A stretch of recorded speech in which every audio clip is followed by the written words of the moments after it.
Hello and welcome, everyone. Welcome back to another episode here of the Women's MTB Network podcast. Today's guest is someone whose work is shaping the entire landscape of women's sports. We're joined by Sarah Bergstrom, head of operations at Togethxr, the media and commerce company founded to amplify women's sports, celebrate women athletes, and make sure their stories take up the space they're always deserved.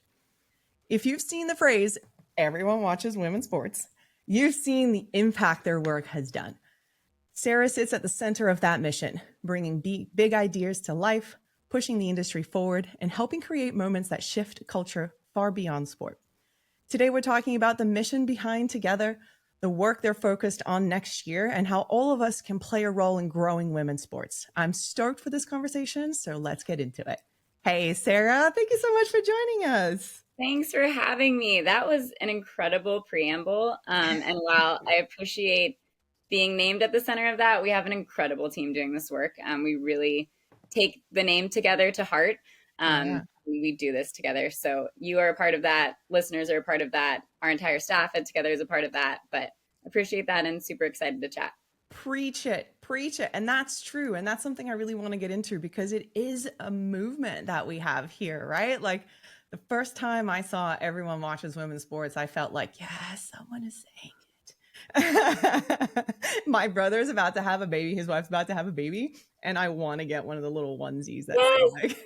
That I think that is my favorite. Like we obviously have the phrase on a lot of products now. I think the snap suit, and then we just started finally selling dog bandanas. I think those two are my favorite. We get tagged in a lot of posts of animals watching women's sports, and I think it's true. When we say everyone, we mean everyone. Literally. Yeah. I need to get one for my dog then, because he's always sitting with us when we're doing something fun.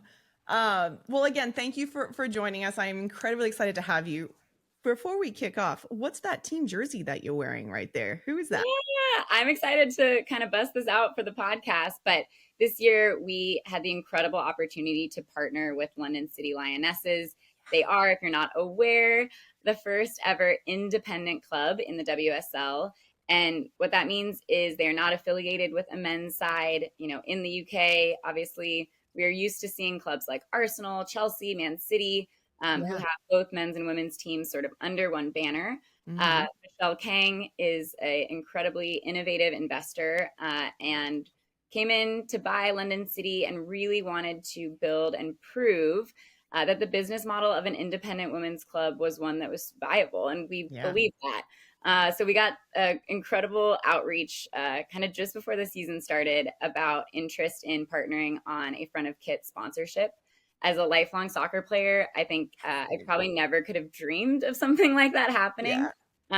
We moved incredibly fast to make it happen. And this jersey is being worn week in and week out in the WSL. And it is so cool. It gives me chills to think about everyone and every little girl, little boy who gets to see that, you know, week in and week out on the pitch.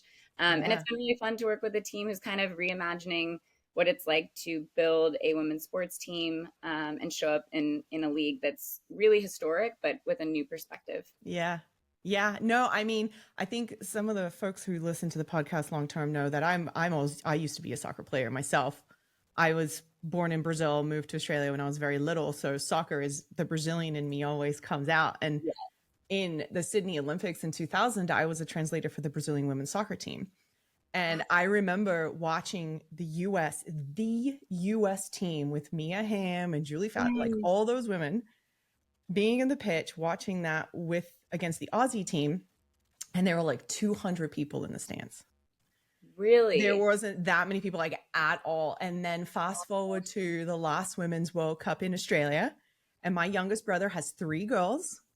And he took all 3, and again, Brazilian family, like super into soccer. And he sent me a photo, like a video of the stadium. I'm getting chills just thinking about it. I was just going to say, I have chills. 80,000 people in the stands. And who would have thought that literally 20 years later, the growth and the investment that you put in sport and how much you can get out of it. And just seeing the little kids, like, and I think in Australia, they made tickets free for kids under a certain age to come watch the game. So just a little tidbit too. Same with me, like long life soccer fan. Took my godson to watch the Angel City game last summer. He was the first time he ever went to a stadium to watch a game. And now he's 8. Well, he's 10 now, but at the time he was 8. And every time I put soccer on, we hang out every Saturday night. So last week was the final, right? So we were watching the final at their house. And he's like, Auntie Mia, is that our team? And I was like, no, babe, our team didn't make it this year. But like, he's so into it.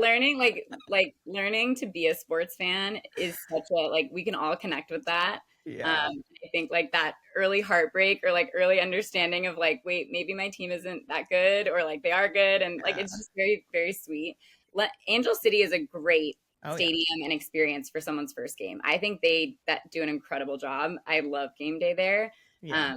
and they talk about like diversity in the audience, tons Yes. of kids, but also tons of like groups of men in their 30s and like people on dates, and it's Yep. really cool. It's such an interesting cross section of LA.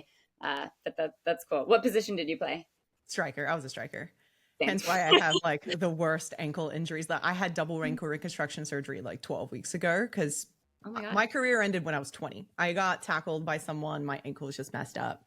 Hence why then I went into like mountain biking and rock climbing and things that didn't require running.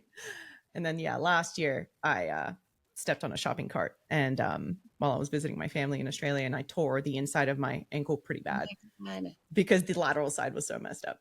Anyway, when people ask, were you doing something cool? I'm like, I used to do things that were really good. Kind of. Kind I've of. also had one ankle reconstructed, so we have a lot in common there. But life Yeah. of a soccer player. It never ends. Soccer players, man. Best sport ever. So for folks that are listening that may not know about you or what you do at Togethxr, can you share a little bit about your background and the path that led you to women's sports and then Yeah. Togethxr? Yeah, I'll try to be succinct because I have somewhat of a meandering journey, um, Ooh. but one that I really love, and I feel like I've ended up kind of in a perfect spot. But like I said, lifelong athlete, grew up playing like every sport I could get my hands on. And at a pretty young age, I remember sitting with my dad on the couch. My parents are huge American football fans. We were watching college football, and it like literally light bulb moment dawned on me that like you could do that as a job, not playing, but like Yeah. being on TV or like talking about sports, like you could just do that as your job. And my parents had kind of traditional jobs. My dad was an attorney, my mom worked in advertising, and just like none of that really interested me. But realizing I could do sports forever did. And so I kind of set out on a path of like, I want to work in sports. And that has taken on many different versions of what that has meant to me. I went to college to study broadcast journalism. While I Ooh. was there, I actually transitioned more to like marketing and PR. I worked for the athletic department at USC, the University of Southern Yeah. California. That's where I went to school. And so I just started to kind of like learn in real time what that meant. I think, like, as you know, on the outside, you kind of think it might be one thing or that a job might be, oh, I want to do this. And then you get into it and you're like, actually, I don't want to do that. But what Yep. was cool is kind of each internship or just opportunity to meet people and talk about their job helped me kind of like triangulate what it was that I was good at, what I was interested in. So I sort of got plugged into the social media space at the time. It feels like dating myself, but this really was when like teams and leagues were first starting to use social media really strategically as like a PR and marketing arm, which now feels obvious. But at the time, I mean, remember when Instagram, we were just like taking pictures of like a hamburger, like it was Yeah. that. And so it was really cool because as a, 22-year-old, folks in the athletic department were incredibly trusting and open to sort of just giving me the keys and seeing what we could do. And there's just no better circumstance to learn.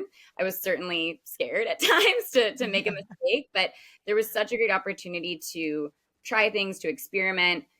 Worked with some incredible and people at USC who've worked for a long time in sport, and just learned a ton about storytelling. And I think that Yeah. was where I realized like that is really at the heart of what I enjoy. And you can do storytelling on Snapchat. You can do storytelling on ESPN. You can do storytelling in a documentary. It comes in many different ways. And I got to do a lot of different versions of that at USC. I also worked at the NFL. And so I got a little bit of time kind of learning. I was working directly with athletes. And so that was really interesting and kind of learning Yeah. that side of the business. Obviously, learning big business at the NFL, Yeah. scale at which, that operates. And so it was just like I think for me, getting to open a lot of doors and just try on a bunch of different hats was really important. I really admired the work of a company called the Players Tribune. which is still an incredible company, talk about storytelling and impact, an innovative model of sort of centering athletes in their own storytelling. Mm-hmm. So if you're not familiar, the Players Tribune platform model is having athletes, write their own stories.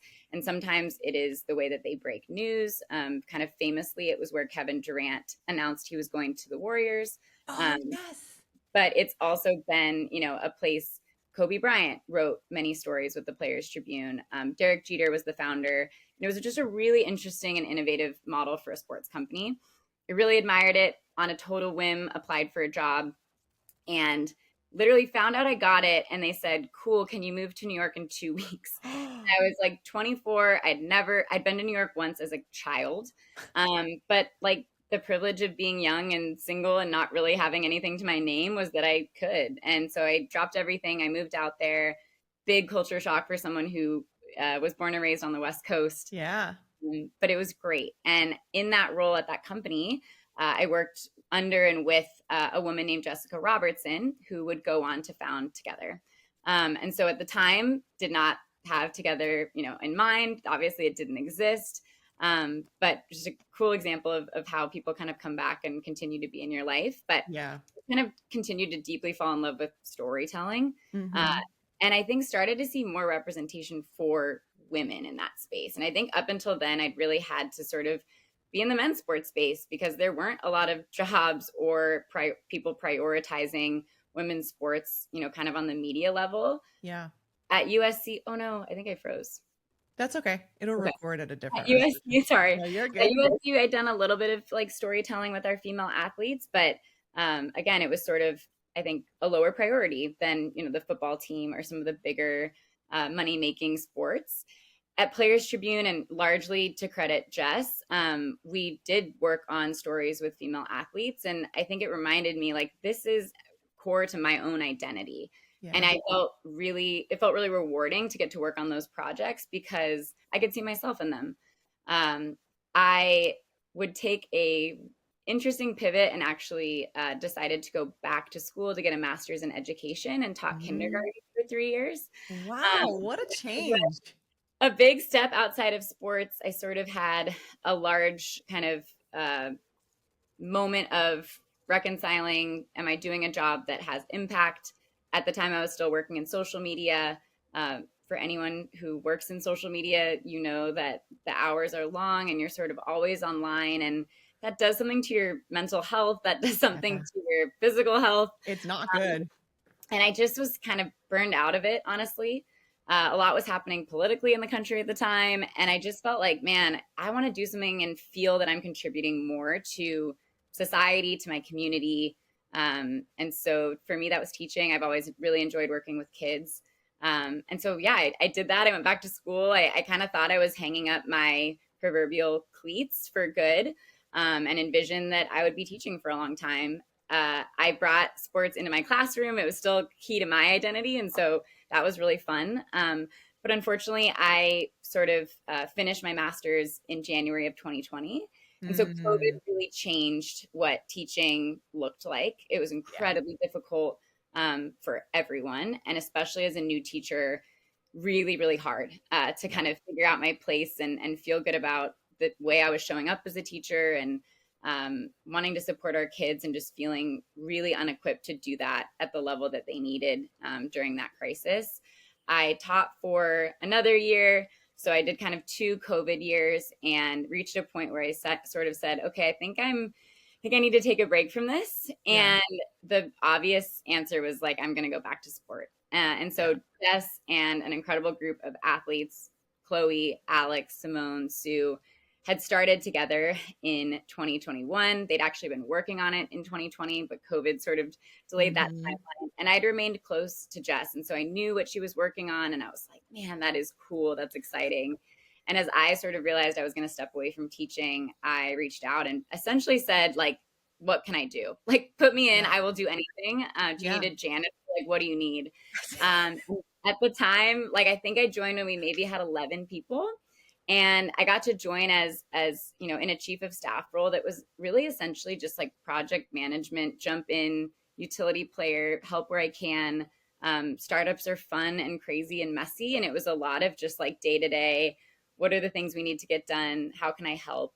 And in the 3 years since, I've been able to grow into a role of head of operations and really helping to oversee the growth of our merchandise department. Work closely with the team that builds out our what we call community, which can be everything from our email to how we show up in real life at women's Yeah. sports bars or at watch parties. And it's been so rewarding. I can't believe it's been 3.5 years. It's an awesome place to work. Yeah. No, it's grown so quickly. And, the downsides to COVID have had good sides to COVID. I was finishing law school during COVID. So I know like my last year of law school was during COVID. And that was absolutely horrible because distance learning is not fun, Yeah. especially with something like that. So I hear you there, but it's amazing how it just flipped everything back to sports. And that's like where you're meant to be, right?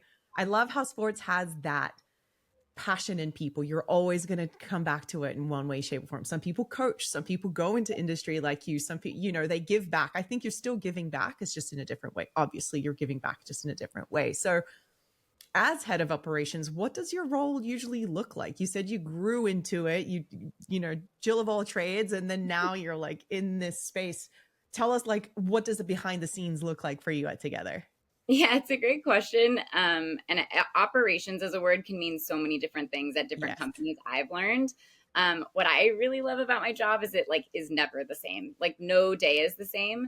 And so even at this point, where I am working consistently on kind of generally the same parts of our business, every Mm-hmm. day is legitimately different. I think for us, growing a merchandise business has been an adventure. We didn't realize how big everyone watches women's sports was going to be, frankly, when we started to put that on a t-shirt.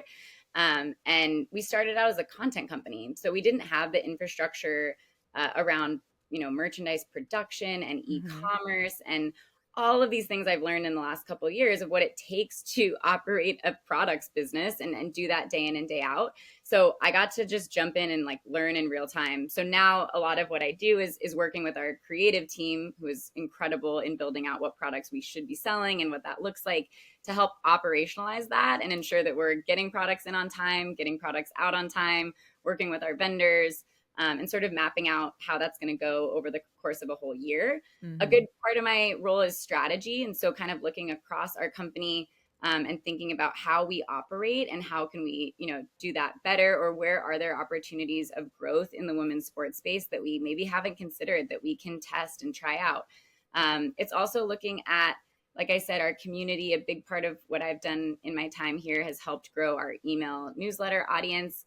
And I think for us, growth is always a goal. And Yeah. so thinking kind of strategically, but also operationally about, okay, how do we grow an email audience? What do we need to do to be able to do that at scale? It's a lot of thinking, kind of systems thinking around the work that our creative team does so well and trying to figure out how to make that bigger, find more people. But every day is truly different. And that part of my job is probably what I like most. Yeah, because you're not stuck to the same routine every day for the most No. part, right? Like the different strategies and talents come in at different times. So that's incredible. That's fun. I would love to, if you need an assistant, I'm like, Good to know. I do. I think I need like five. So I always say if I could replicate myself, like I need a body double. But there's a startup. There's more than enough work to go around. yeah, that's true. But it's really fun. Yeah, that's true. So Together really has become like a cultural force in women's sports. I think a lot of people, there isn't one person that I don't mention Together and they don't know it. The X and the R sometimes trip people and I have to explain to them what that means. But if you just say Together, they're like, what's Together? And I'm like, Together with the X. And they're like, oh, everyone watches women's sports. I know them. We've said that. Yeah, we're really on a campaign to make sure people know how to say it because it is confusing people. And I get it. Yeah. I mean, I freaking everywhere I go. I went to Australia with this on and someone stopped me and asked me where I got it. And I'm like, oh, I bought it in the States. I'm from America. Yeah. So with that phrase, everyone watches women's sports. It's taken a life of its own. Do you know how that idea came about? And is there like a meaning beyond the slogan that you can talk to? Yeah. I think the thing I'm most proud of in sort of the creation of that phrase is that it truly was a team originated kind of thing. There wasn't sort of one person who was like, this is what we should do. Yeah. It really came authentically from the community. And I think like at the time, 2022, 2023, we all know this, being a woman in this space on social media, you go to the comments under a highlight of, an incredible WNBA play or an incredible soccer play, and you see the trolls who are saying, get back in the kitchen, no Oh one my God. cares. And I think for all of us, like, we're just not only like sick and tired of it, but it was getting to a point where we were like, you're actually wrong. Like, because we're now seeing, like, to your point, stadiums being full, breaking TV viewership records, jerseys selling out in a day. And so it was like, you're actually wrong. Like, not only is it like Yeah. rude and meaning and like problematic and toxic, but it is just wrong. Yeah. And I think as a group, it was like, how do we flip that on its head? And so the idea of like, no one watches women's sports was like, actually, everyone does. And obviously, that statement is not entirely factual. We have not yet achieved every person on earth watching women's sports. And so, what I think is really cool about the phrase is it is both like reality and aspirational at the same time. And so, Mm-hmm. for those of us who are already in this movement, who love women's sports, who watch women's sports, who play, we identify with it because it's a badge of honor to be like, yeah. And it's a way to recognize other people who have that same belief and that same value system. It is also a really approachable and accessible thing for people who are not yet in this community to start to want to try it out. Like Yeah. many times I'm wearing that shirt or my partner's wearing that shirt and people will like say like, no, that like react to it. And it's a really interesting opportunity to talk about that with someone. Yeah. And so, yeah, I think it was for me, I don't know if it's a secret meaning, but I think the idea that it's both aspirational and something that like within this community we can champion and believe is really special. And I think the other piece that's cool is it became a product that both athletes and fans wanted to wear. And it's Mm-hmm. really rare to find that. Yeah. And I think like that is something that's super cool. And I think people started to see their favorite athletes wearing it. And, whether you're a little girl or a grown woman, like it's really cool to know that you're wearing the same thing as someone that you look up to as your heroes, that sports, high school sports teams could wear the shirt the same way that WNBA or college teams could wear. And I think that was really special. It's powerful. Like, I think it's powerful and it changes the narrative and it starts a conversation, which is Yeah, what you want. It's to be able exactly. to educate them. We get that a lot in mountain biking. The last couple of years was the first time women were competing at Red Bull Rampage. And we were there last year to report on it. And I remember there is a photo of all of the women competitors wearing this shirt. Like all of them were wearing it. And again, you're going to see trolls in different outlets hiding behind their keyboards, talking shit, which is fine. I mean, it's not fine, but whatever. It's their prerogative. It happens. It's going to happen. But the way that landscape has changed and Mm. that conversation has changed over the last couple of years, you're seeing less of that negativity of like, oh, women shouldn't be writing these things, to, well, why not? They can do just the same things as the guys can. Some of the ladies were like, hold my beer. I'm going to do this line that so-and-so, this guy did in 2014 because you said women couldn't do it. Watch me do it. Wow. And like watching the ladies just kill it is absolutely insane. I don't know if you've seen any of the Red Bull Rampage for this year, but it was off the chain. I Absolutely saw wild. that photo that you're referencing, and I think similarly had this sense of like, man, it's so cool. Like, not only to see something that like I've gotten to work on be truly like reaching every corner of the earth, but to Yeah. your point, like in these spaces where it's like validating. It's Mm-hmm. validating like the effort of these athletes. It's validating people in this space who've been told for a long time you don't belong. It's just like really cool to see the joy in moments where they're able to kind of push back and say, actually, yeah, we do. Yeah. But I need to look at some highlights. I haven't actually seen anything from the competition. So Well, what's really cool is that I think we've been in sport for a long time. I've been playing soccer since I was a kid, and I'm going to date myself here. It's like over 30 years ago. But what's cool from the mountain biking perspective is that you're seeing it grow in the way soccer was growing 15, 20 years ago. So you're seeing there are some women who pioneered these sports. Like Lee Donovan is the only person, woman or man, to have won every single genre of mountain biking in the early 2000s. And she came back after she had a kid at like 37 and won again. That's crazy. And now you're seeing she paved the way for those women. And now they're at Rampage. Now the athletes are wearing this shirt and they're showing other girls that they can do that. Yeah. It's incredibly powerful. And words mean so much, right? Everyone watches women's sports. So when you look at the landscape of women's sports 5 to 10 years ago versus today, what's changed and where do you see Togethxr's fingerprints at that shift? Yeah, I mean, I really think Alex Morgan, our founder, was a visionary in sort of what she saw. You know, she was really at the heart of women's soccer in America, really globally. She was a superstar. And, you know, being kind of at the highest of the highs at that time, could see really clearly that women's sports were not getting the investment they deserved. And then I think, especially being on the US women's national team, this like very clear issue, which was we're actually more successful than the men's side and successful at a scale that is like truly unprecedented. And we are not getting even a bare minimum of the resources that we need.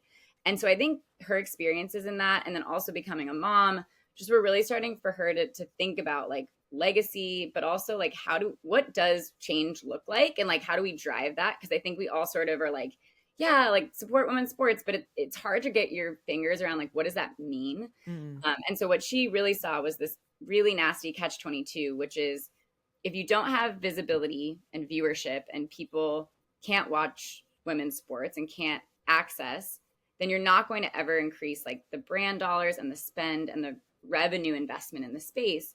And without that, it's hard to get people to like, it's this problematic circle.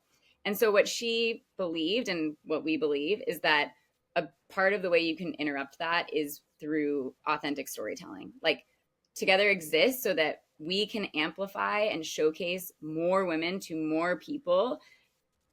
Our goal is that anything we create, anything we put out will inspire someone to tune in to something they haven't watched before, or tune in again, or show up, or buy tickets, or attend a game. You don't do that without storytelling. Sports in general, being a fan of anything comes down to storytelling. Yes. It might be because your family has generationally been a fan of a team.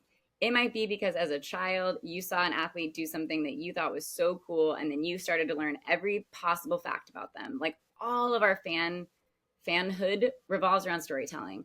And so for Alex and for our founders at Togethxr, it was a mission to do that at a really high level, to do that for more women.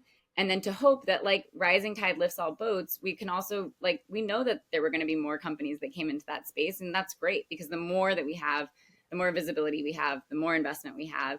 And I think to your question about fingerprints, like we are certainly not, you know, to credit for all of the growth that's happened, but it is incredibly rewarding to have grown sort of exactly parallel to women's sports in the last 5 years. And to see like these things that we believed were possible happen at a faster rate than I think we probably expected. And to see, I think that like validation for fans in this space to be able to mirror back to them, like you deserve this. Togethxr was built to be a home for women's sports and for women's sports fans exclusively for them, not like the women's version of a men's sports network, but like truly built for them. And like we exist for that community. And it's been so cool to see that community grow. It's been so cool to uplift women's sports bars, which have exploded. There's like all these micro businesses kind of ancillary and around women's sports that have grown. And I think it's really rewarding to kind of see the ripple effects of the growth on pitch or on court. It impacts so many layers of business, of merchandise, of like all of this stuff. And I think it's been really cool to get to be in a little bit of all of those components and experience that growth for ourselves. Yeah. So the whole sports bar thing, how it's just taken off, right? And I think Alexis Ohanian, I don't know how to pronounce his last name. I sound so bad, but I'm a big fan of yours, Alexis. He was one of the first investors in that, I think. And not the other day, maybe a year ago, I went to try and buy a hat over here at like a local hat store. I live in Ventura County by the outlets, the Camarillo outlets. And I'm like, oh, I really need like another LAFC, Angel FC hat. or, you know, the women's basketball team. Like, just regardless, I wanted a women's team thing. They Yeah. don't sell any of it. They don't sell any of it. Nothing. And so I'm sitting there and I'm talking to my wife. I'm like, you know what a great idea would be? And I have these like all the time and I don't know how to execute because I tend to like want to do too many things at once. I empathize How with about that. we do an e-commerce platform store that sells every single women's sports team's like clothing, hats, accessories, and just like one website where everyone can find everything. Yeah, I love that. And I she's think the like, marketplace seems yeah, obvious. yeah. And she's like, yeah, that's a great idea. How are you going to do that? I'm like, I don't know. How do you begin to do something like that? But it's needed though, right? Like you can't find, and like women have to fight tooth and nail to get their jerseys in stores. It's freaking And ridiculous. when we do, it's like 5 of them on a rack over there. Yeah. Yep. So if now with globalization and the ease of getting things, if you have a marketplace where someone can go, a fan that watches sports can go on there and find it all, drop down to their team and buy something, like why not? It's easily accessible. Anywho, that was just like, we have also kind of like been trying to grapple with like how could we build that. I think one of the logistical things you have to figure out is like licensing, and like yes. some of that component is complicated. Big companies like a Fanatics have a really outsized like impact on that entire e-commerce space in sports. And they've obviously built something that is incredibly successful, but like trying to kind of figure that out is a challenge. But I think that, like, to your point, the need is there, the demand is there. There's a really interesting concept that happened in the UK this summer with some folks that have become friends of mine. It was a store on Regent Street, and it was called Style of Our Own. And it was, I think, to our knowledge, the first ever retail space dedicated to women's sports products. And inside the store featured like 30 plus small brands within women's sports. And it was so cool. It was so cool. And it was open this summer for about 4 months. You could go in and buy jerseys. You could go in and buy sports specific fitness products. And these brands, it was a great opportunity for these brands to have visibility into the work that they do. It also had this cool soccer pitch. It was amazing. And I think you can tell like the demand is there, the interest is there. Yeah. We just have to figure out how to like keep doing those things and do them at scale. Investment is really important. So to your point, someone like an Alexis who's invested so much in women's sports, figuring out how to do these in more places. But I think that concept is coming. Like, I think that is absolutely something that we will have in the next 5 years. Yeah. Well, if you need help with that, please let me know. I have the legal background and I can help you with that. But, you know, okay. So storytelling is at the heart of everything. You're absolutely right. And kind of in a way that goes back to where you started with broadcast journalism, right? Like you're coming full circle here with all of this. What are some of the meaningful projects or wins from this last year that stand out to you? Such a good question. There's so many. There's so much. Yeah. It's funny. I think for me, you know, there's some really obvious ones. This year, we got to partner with Nike on Everyone Watches Women's Sports, and it was incredible. I mean, working with Nike gives you scale and visibility in a way that would truly be impossible for a brand like Togethxr. Getting to see that our product go global, be available worldwide, be worn by the best athletes across every possible sport was incredible. You also learn a lot in working with a partner like Nike, and so something like that is a huge win. But I also really love some of this, maybe what would be considered smaller things that we've done that I feel like are core to our mission. So I talked about women's sports bars. Each March, the last 2 years, we've kind of done an initiative where we challenge bars to show the women's tournament on at least 50% of their TVs during the duration of March Madness. That came from a realization that, like, one, people were struggling to find places that they could go to watch the women's tournament, but also that as women, it's really intimidating and hard to go into a bar and like ask for a TV to be changed to something else. And I think we've all been in situations where we've been met with a negative response. And so we just wanted to kind of provide a resource for people that said, here are bars you can go to, and provide cool swag and like door stickers that showed like literally that say, watch women's sports here. Like, this is a place that you can come. And we did that in 2024. And then we did it again this year. And our list grew like threefold. And it was so cool to be able to share with bars. Like, measurable growth. Like more people will come to your bar if you do this. And obviously there's more women's sports bars as well. And so that was a Yeah. part of that growth.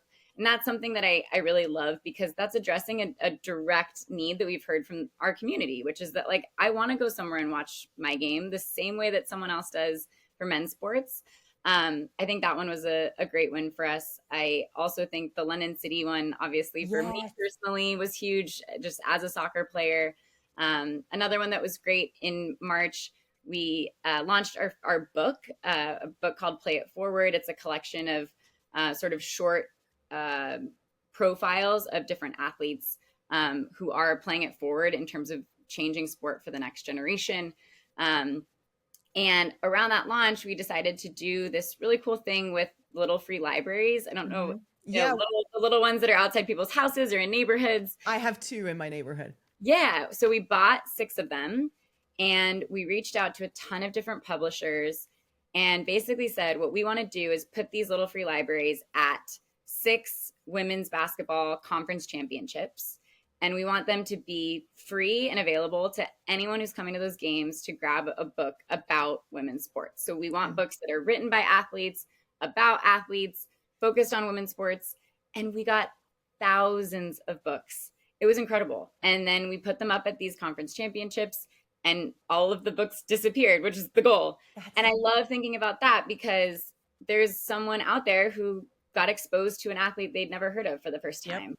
Or saw themselves in a book in a way that they hadn't experienced before. And I love books because hopefully those are going to continue to be passed around and shared for years to come. That's one that like on the scale of Togethxr is relatively small, but I think probably as a former educator, that might be why I loved that initiative, but it's just an example of kind of truly the range at which we work. Yeah. It's everything from, Nike partnerships and front of kit partnerships to like a book drive essentially. Yeah. And I think that's like the fun in working here. That's incredible because you have your finger you're on everything, like from print to every type of media, I guess, print media to social media to podcasts. Here we are having a good time. That's so cool. Books to me are everything. I grew up with that. My mom's a huge reader, so we always had books. One of my friends, Lindsay Richter, she wrote a book for women who, for kids, for girls to ride bikes. And I bought that for my goddaughter 2 years ago. And she loves it because she's the sporty one. Out of the two, little Aubrey is she's the sporty one. So she loves it. She does everything from t-ball to bike riding, like all of the things. That's so cool. Having that representation is really cool. Yeah. What misconceptions about women's sports do you think still persist? And, how's Togethxr working to challenge those narratives? It's something that it's kind of a loaded question. It's a big question. Yeah. But there's still a lot of misconceptions about women's sports in general. There are. I think a big one that we talk about a lot is sort of this idea that women's sports is like charity. Yeah. And I think we've gotten to this point and it makes sense why, but it's like for so long, like truly the advocacy was like for the existence of women's sports. Like we were advocating for the right to literally just play, to participate. Yep. Very recent times were women not allowed to be in marathons, allowed to play football, allowed to participate truly at the lowest level, at the most simple level. And so I think what happened is like through that advocacy and people championing that, it continued to evolve. And as women's sports grew, there was this sense of like, women's sports should exist or we should support them because it's like the right thing to do and because of like equality. And that is true. But what we are now pushing towards and what we recognize is it's also just great business, great entertainment. It's a great product. Storytelling. And so I think storytelling, and I think we need to kind of move the conversation into that while still advocating because there's a ton of areas within women's sports where we don't have equity, where we don't have equality, where things are not the way that they should be. Mm-hmm. But I also think it's like okay to talk about women's sports as a business. I think it's okay to talk about women's sports the way that we discuss topics in men's sports. And I think sometimes we are super gentle with women's sports because we are so excited and grateful that it exists or that we're in this moment of growth that we have a hard time being critical or discussing it like the product that it is. Mm-hmm. And so I think that's a misconception that we see a lot. And I think together kind of we proudly say, like, we're not begging you to pay attention. Like, we're not a charity. We're not asking you to care out of the goodness of your heart. We're telling you that, like, this shit is cool. Yeah. These athletes are amazing. Like, if you're not tuning in, you're missing out. And I think Yeah. that like shift in language is really important. Mm-hmm. So that's kind of the first one that comes to mind. But man, I mean, I think there's a ton. I think we still see obviously a ton of people who genuinely believe that that women's sports as a product is lesser. I think we still are facing that across, literally any sport. I think we're facing a lot of maybe not misconceptions, but like different opinions on like what it will take to grow the space, or what is the priority. Should we be focused on youth development? Should we be focused on health and like how we address the female body, because no one's ever done research actually Yes. on the female body? I know. Should we be focused on coaching and developing out systems on that side? Should we be like, there's so much work to be done. And so I don't think that's misconception, but I think it's like figuring out where and how, and the more people we have in the space working on all of those things at the same time, the better we will be. But I think, yeah, the biggest one to me is just like, we are still fighting an uphill battle in how people sort of think about the space. And it's cool to see more athletes, more leaders be kind of like unashamed and just like the bad assery that is, being a women's sport fan or athlete. And I love that. Yeah, I think you're right. It's, for me, there's two things that come to mind. I once took someone, I think it was my brother, to an Angel City game when he was visiting from Australia, maybe 2 years ago. And we're watching the game. And again, huge soccer family, right? He is silent the entire time. He is in awe, not because he's watching the game, but he was just in awe how amazing the athletes were, because that doesn't get shown anywhere. So it's not that he didn't think they weren't amazing athletes. He's like, don't get me wrong. Like, I came in here thinking I'm watching a professional game, but the level of skill and the soccer these women have. So it's also that part of like, why don't you just put your bias aside for a second and actually watch the game? Yeah. Like, watch them play, and the level of athleticism and professional, like, they're professional athletes, right? Yeah. And the other thing I think that comes down to specifically to mountain biking, that a lot of folks would say they're not in the same level as men. And again, it comes down to education. And it's like, well, they are just now progressing. They've just now been given this platform. Yeah. 20 years ago, when men were doing Rampage, they weren't doing the things that women are doing year one at Rampage. Exactly. Yeah. So like, it's that double-edged sword you were talking about earlier that Alex was saying, like, if you give them the resources, they'll come. But then it's like, but you don't have reach, but you don't have this, but it's like, it doesn't matter. Just invest. Well, and I think what you're saying is so spot on. I think that comparison dynamic is always done the wrong way. It should be, where was this at year one for them? Because this is year one for us. I think the WNBA deals with that all the time. I think like the NBA in its early stage was completely different than what we know of now. I grew up with a friend whose grandpa played in the NBA, and I remember all of us were like, whoa, that's so cool. Like, you must be like super rich. And she was like, no, like when he retired, he like went on to have another job. Like it was not, like, you weren't living off of your salary as an early NBA player. Like, it was just totally different. And I think the expectation that the product in its early foundation for a women's sport suddenly match what has taken decades to build on the men's side is just unreasonable. And it's super unfair to be graded on that curve that's just kind of wrong. Yeah. I mean, when folks were criticizing the women at Rampage for the first time last year, I was sitting there and having to tell them, look, Robin did a backflip, landed 60 feet down, did this. And I was like, tell me one man that did that within the first 5 years of Rampage. And they couldn't answer that.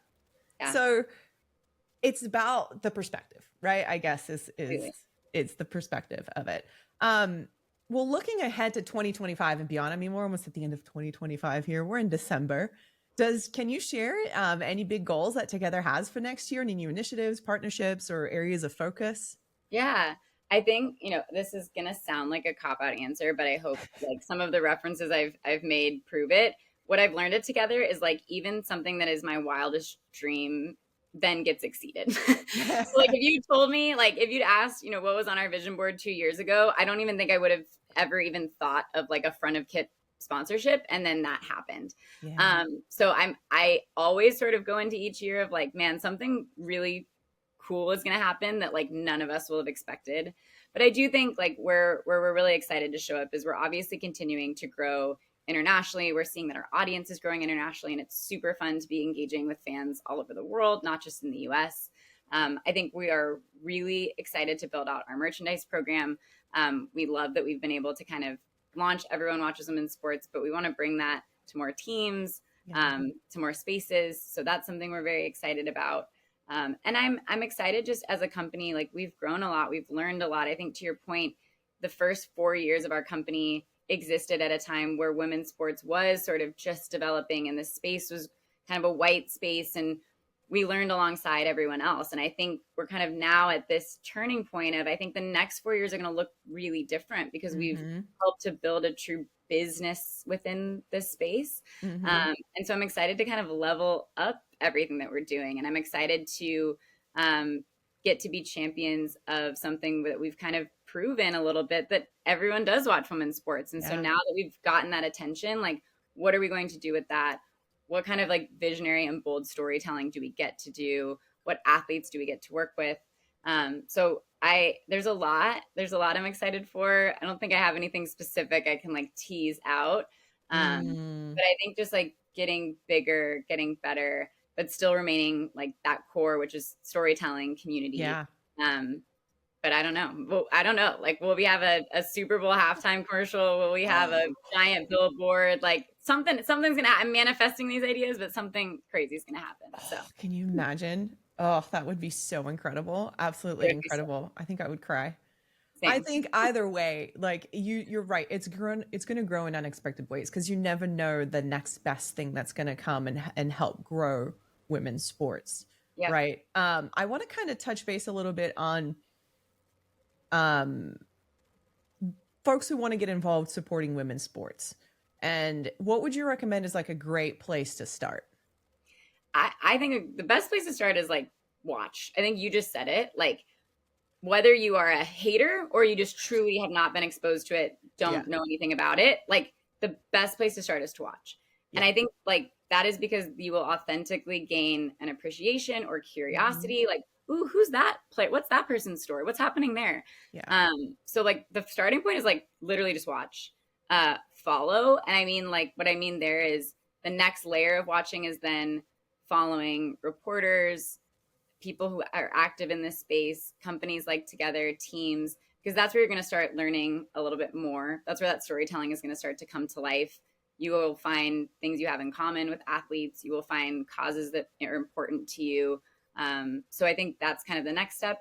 And then I think invest is sort of step 3. And that can mean if you are out there and have billions of dollars, that can mean investing in a team or a company. If you are an everyday person, that means investing with what money you have. And that might be buying a season ticket. That might mean buying a single ticket. That might mean buying a jersey or an Everyone Watches Women's Sports t-shirt.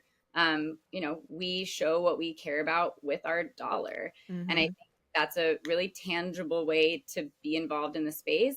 And then I think for me, like the bigger level is the way we talk about these things. And so the way we're raising children now, there was a really interesting story about young boys who are growing up, going to WNBA games and like wearing WNBA jerseys and wearing Sabrinas, and that is normal to them. And so I think also like part of the way to support women's sports is like questioning your own beliefs or the way you talk about these things, and then bringing just like your fandom, your excitement about this to the spaces that you exist at your workplace. Like my partner loves women's sports, honestly, probably more than even me. He's brought so many of his male friends into the space just out of his excitement. Like he just they get excited about it because he's like, yo, did you hear about this? This is crazy. And there's always kind of like a FOMO element of like, oh no, like, okay, what's going on? I think that part of it is too. So I think like, don't make it difficult. It's easy to jump into this space. Supporting women's sports literally means showing up how you can. And so sometimes that's spending money. Sometimes that's just watching. Sometimes that's talking about it. So Yeah. Yeah, you're absolutely right. So going back to my godson, when I took him to the Angel City game, he wanted to buy merch from there. Like he just Yes. made his mother buy. He didn't care that it was pink because who No. cares? So yeah, he got a really nice scarf, and when we take him, he now he understands the soccer culture. Like he's getting it, right? Okay. Like you pull the scarf up, you show Yep. your colors, like. And you're right that I think this generation growing up, it's not going to be an issue for them. I mean, if you're a true sports fan, you're going to watch no matter what because it's quality, high Yep. level sports. That's what it comes down to, basically. Yeah. There was another point that I just had at the tip of my tongue, and I totally like escaped my I hate when that happens. I hate mind. It's like there's so much good things I want to say, and there's this one thing I totally forgot. Either way, I'll probably come back to it. I just love that I get to talk to another woman about sports and really dive into what it's like to see where it was and where it is now and where it's going. Like it just makes me incredibly excited to see that. Yeah. I'm Oh, curious, like, what you think in that question in terms of like, what does the future hold? What does the next couple of years look like? What does that mean in the mountain biking space? oh my God, that is such a loaded question. The mountain biking, I feel what that's like now, being on the inside of it. The mountain biking industry is suffering right now. Mm-hmm. They're going through like COVID was really bad because everyone was at a high, and now everything is crashing down. We've seen three really big companies just file for bankruptcy in the last year. Wow. Um, but the consumer is still there. What I would love to see is more women represented in this space because it's still like very little representation. And mountain biking is the type of sport that you do until you're in your 80s. So That's you're what's cool to me. It right. is a lifelong sport. Yeah, we have ambassadors at the network, and one of our ambassadors, she's 72 years young, and this So cool. woman is like doing black diamond trails in Sedona. She's bungee jumping in Tanzania. She's like the old school mountain biker. She sent us a photo of her and her girlfriends in the 90s with these old hardtail mountain bikes, and I'm like, yes, this is so cool, Zelda. That's And awesome. so I just would love to see more representation and more investment because that's been a very big challenge for us is finding investment. And I think for me, it's looking outside the industry because the industry is suffering so much right now. But having the representation of, hey, we need more women reviewing bikes. And it doesn't have to be just me. I had someone recently reach out to me. He's like, hey, I want to start something like the network. I'm really scared to talk to you about it because I don't want you to think I'm competing with you. And I'm like, dude, you're in Europe. You need The that more the over merrier. there. Yeah. Like, how can I help you do that? Yeah. Because it's not a threat thing. It's a like you were saying, the more the merrier in this space that we can elevate women in this space is just There's like incredible. plenty to go around. That's the thing. Absolutely. It's Like not pie. truly like so much like that is such a false dichotomy. Yes. And I do think women's sports has the opportunity as an entire ecosystem to like really do things differently. Yeah. And it really comes down to that. Like I Yeah. think we're used to um, a business mindset and a corporate mindset in men's sports where like it is very much like two-sided. It is very Hmm. much like if I'm winning, you're losing. If you're Yes. winning, I'm losing. And I think what we see in a lot of examples in women's sports is like it's much more collaborative. And also that's because that's how women approach Yeah. community in life. The women's sports bars all like support each other and ask questions. And I'm really close with Jen Barnes, the founder of Rough and Tumble here in Seattle, and she's had so many people reach out and say, I think I'm trying to open a bar in, insert city. Like, I'd love to hear some advice or what things Yeah. what should I know. And like, she doesn't take that as competition. Like, she wants to see the space grow as well. And I think, we feel that way together. I think like it's such a different mindset. But to your point, like, there's plenty to go There's around. so much to go around. And also, I think one thing I should have pointed out is I believe there needs to be more women at the table. So there's a statistic, I think it's still valid, that um, out of everyone high end in cycling, only 2% of decision makers are women. And Wow. women make up over 43% of cycling. Wow. Recently, there was an article I saw on LinkedIn yesterday. There was a big merger in Europe for their cycling association and someone else, very successful negotiations, and they listed the board. There's, I think, 7 or 8 people. None of them are women. Yeah. Yeah. So it's disappointing Yeah. because there's still so much work to be done. And like with Rampage, when women were trying to compete at Rampage, the argument was, well, what's that going to do for the men's competition? And to your point, nothing. It's absolutely nothing. There's no threat to you, my friend. Yeah. We just want a seat at the table. It's not pie. We all get a little bit of everything. So Yeah. anyway, And it's why, like, I mean, I could talk about this for hours, but it's why diversity is important. Like, you yes. need different life experiences because you're going to realize something that you would never have known because that's not your lived experience. Yep. And I think when we only have men making decisions about women's sports, they literally don't know some of the things that we deal with, whether that's like our bodies and the unique things that we go through as women in our bodies, but also the things we go through in society. I can't remember who we were talking with, but one of the teams that's building, first of its kind training facilities. Now we're seeing so many professional teams invest in, bespoke facilities instead of sharing facilities with someone else. And they were talking about how even at the level of like designing the facility, it was like the countertops need to be lower because women are like, why are we building this sort of around, like, it was so interesting. And they were also talking about like temperature. Yes. They tend to be colder. So they're like, the way they thought about the temperature of the facility is different. I think like that is the level, but you're not going to think about that if you don't have women at the top. Yep. And I think you're spot on. Like, they're not going to think about not only what women need or what these athletes need, but just like the lack of opportunity or exposure. And I think, in mountain biking and running, like, technology is so key to the advancement, to the improvement. And if that technology is not being designed around the female body, then like it's not going to work as well. And so again, it's like all of those pieces, man. Yeah. Yeah. Like, I could talk about this for hours, but like, could literally talk about this for hours. Like I'll just say a little anecdote with mountain biking that really, I think, correct me if I'm wrong, if someone's listening to this and you work in the industry, I think an easy thing to assist women when buying a bike is you give them an option of a saddle, because saddles for women are very different than saddles for men. Every single bike that I have bought, I ripped that $200 saddle out of there and I put a new one in because for me, I have wider hips, so I need something more comfortable. man, So yes. when I was riding in Santa Cruz last year, I'm a bit mouthy. So sometimes I'm very opinionated. And I was riding with, I didn't know who this person was, but I was riding with someone pretty high end at a bike company. And he asked me how I was liking the bike that I was demoing. Was their bike? And I said, I love this bike. It really is a great bike, but I would change X, Y, and Z. And the saddle was one of them. And he asked me, like, why? And I said, well, I'm a woman.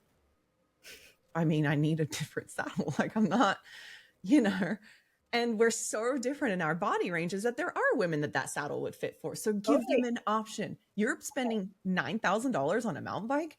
You're going to want to have something that fits you. So just do a little drop down menu. See, and that's actually the key. We're not as the representation actually helps everyone, including men. Yes. Representation and like diversity actually also helps men. Yes. So we're not coming for you. It's not taking away from you. It actually allows all of us to be better and to like improve collectively. And I think that part is missed. And it's so true. Yeah, we literally could talk about this for forever. Well, the last question I had for you is for a woman who wants to break into this area of work, who wants to start really working in women's sports in a high-end level like you, what advice would you have for them? There's truly no better time. So like, please come on, like join. But I think the way to get into it, going back to how collaborative it is like reach out to people. That could be on LinkedIn. That could be at an event, an opportunity to go up and talk to someone. You see someone on a panel or you get to experience an event, go talk to the hosts. I try as often as I can to meet with people, younger women who reach out to me on LinkedIn. I had so many people do that for me. And so I believe it's my responsibility to do that for others. I've also just found that to be true in the industry. I think people are really open to helping and supporting people. And so, truly just relationship development. But also like, I think to that point of diversity, like come from a place of like your own experience of like what you recognize is lacking or what you wish you could see in the space. I mean, I think you starting this network comes from a place of like, man, I wish something like this existed and I'm going to go build it. And I think we need so much more of that in our space. Like if you have an idea, it's not crazy. Like go chase that down. I think we see that all the time. And I meet with companies where I'm just like, man, I can't believe no one thought of that before. I can't believe, like, it seems so obvious. And so, Yeah. really just like jump in, talk to people, you know, and yeah, there's truly no better time to be in this space. It's such a kind of like startup culture, Yeah. experimentation. We're learning a lot. And so, you know, the barrier to entry, while still hard, I think getting into sports generally can feel intimidating, is more accessible than it, you know, probably ever has been. And yeah, That's awesome. Well, I appreciate your time and your thank advice you. and your guidance and all the amazing work that you're doing with the folks there at Togethxr. I know it takes a village and it's a big team there, but I'm really glad that you took the time to speak with us. I appreciate it. And, hopefully you have a great weekend. Thank With you. the We need to talk. sports. I have never mountain biked. I'm incredibly intimidated by it, but this conversation, learning more about what you do, I would like to try. I've heard Yes. Whistler has great mountain biking. Oh I my love God. Whistler for skiing, so maybe that's where I try it out. But I need some tips on how to get into it, how to start. Like I said, I'm I definitely got you. scared. So Don't be scared. I we'll got have to you. talk about that next time. And I know women up there where you're at that you can connect with that'll help you get into the Okay. sport really easily. So Awesome. have a Awesome. Well, great thank you rest of your day. so Thank much. you, Sarah. Thanks, Mia.